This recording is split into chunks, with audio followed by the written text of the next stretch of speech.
slick remarks about your work performance, how poor you are at your job, how your pitch will never be accepted because it's not good enough. And you should probably just give up because you don't belong here. Have you ever heard comments about your appearance? What your body type is? How you should probably lose weight? How you don't fit in, you don't belong here.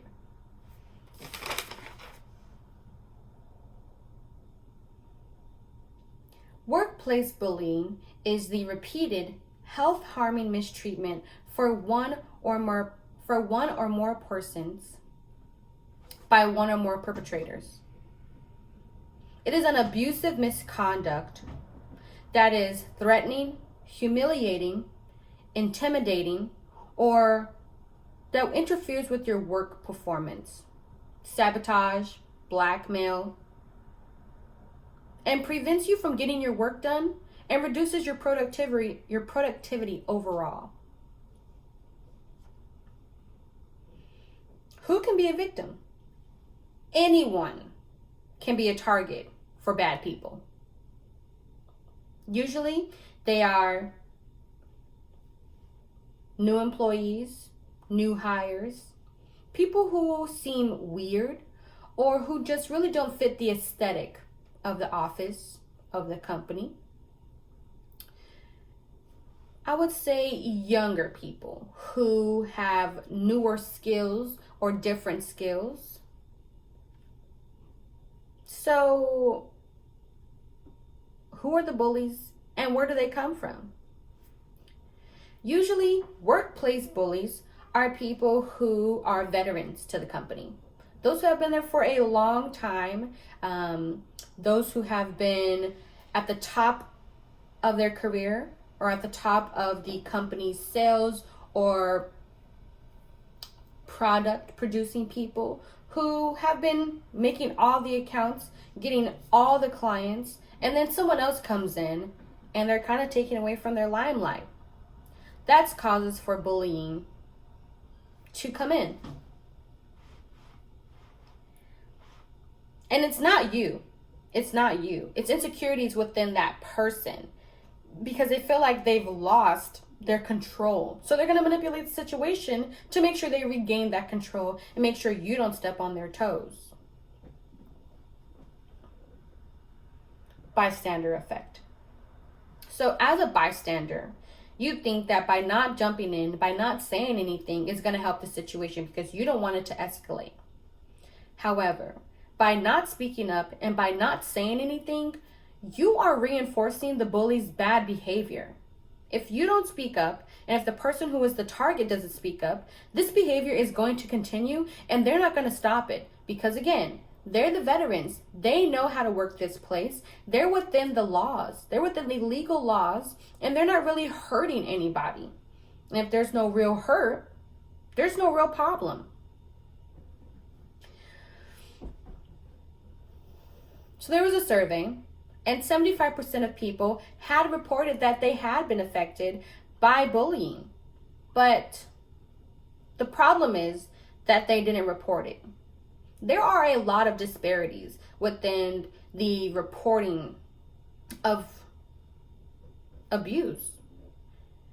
Maybe even the bystanders don't think that they've actually been affected, but they can also be next in line of the victim train, of the bully's destructive behavior. They don't want any drama, so they just decide to not say anything. But by not saying anything, your trauma's not going to stop. So, what are the consequences of workplace bullying? For the target, there are health risks. It can cause physical and psychological damage and health problems such as anxiety, high blood pressure, panic attacks, stress, trouble sleeping, and potentially ulcers. There's also effects to your job performance. There's loss of concentration, loss of self-esteem, lower productivity.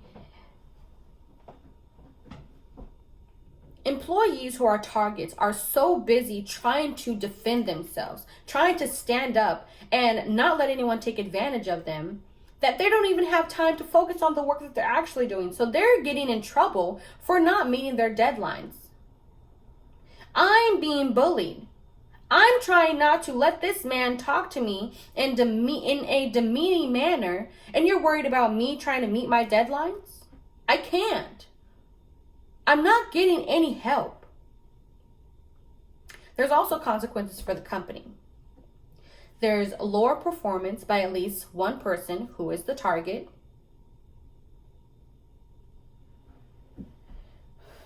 There's been a creation of a toxic culture within your workplace.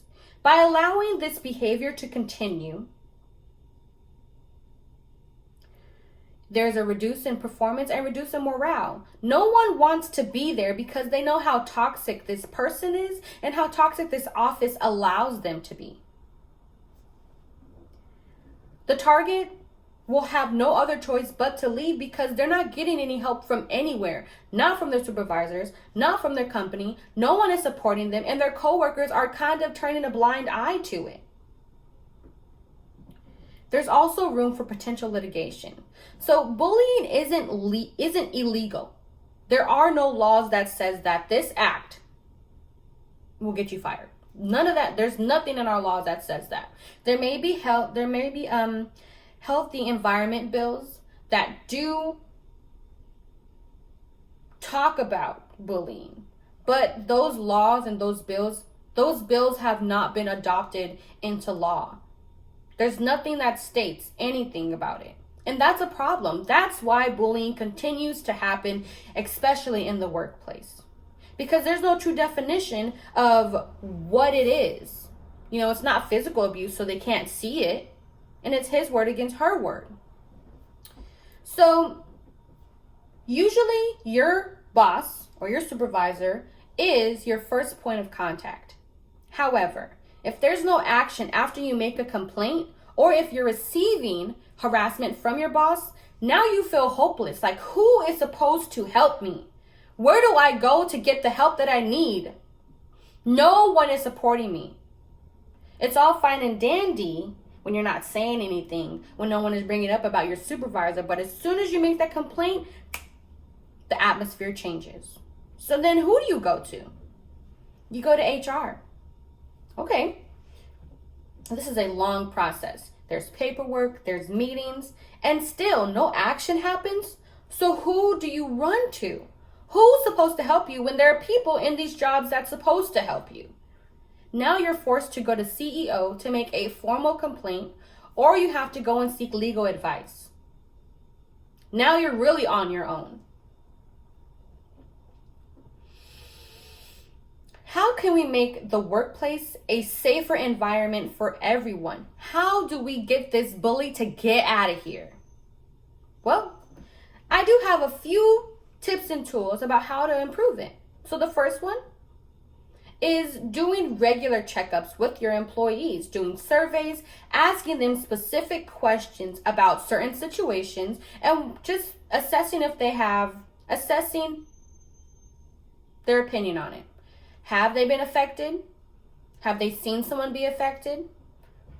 Have they reported it? What will help them to report? Usually the first common one is anonymity.